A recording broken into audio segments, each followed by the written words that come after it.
তো আমি তো পুজো করে বাড়িতে চলে এসেছি, আর এই যে দেখো আমি আমার বরের হাতে এখন এটা বেঁধে দেবো।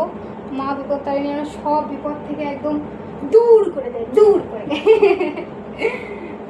কোথায়? এইখানে বাদ দে। ছেলেদের ছেলেদের তো বাঁ হাতে বাঁধে। বাঁ হাতে বাদ দে নেই, ডান হাতে বাদ দে আছে, বেশি জানো? বাঁ হাতে? হ্যাঁ।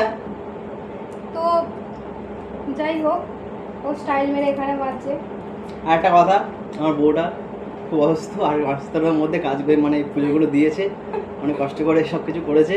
ঠিক আছে, একটা ব্লগ ভিডিও আসবে কালকে, হ্যাঁ সবাই দেখবে। কালকে কিন্তু এই পুজোর পুরো ফুল ব্লগটা কালকে আসবে, তোমরা কিন্তু সবাই দেখবে, কেউ কিন্তু মিস করো না। আমি সারাদিন অনেক কষ্ট করে শরীর অসুস্থতা শুদ্ধ ধরে পুজো করেছি, তাই তো? এই যে দেখো বেঁধে দিয়েছি, এটা থাকলাম থাক। তো মা যেন তোমার সমস্ত বিপদ থেকে একদম রক্ষা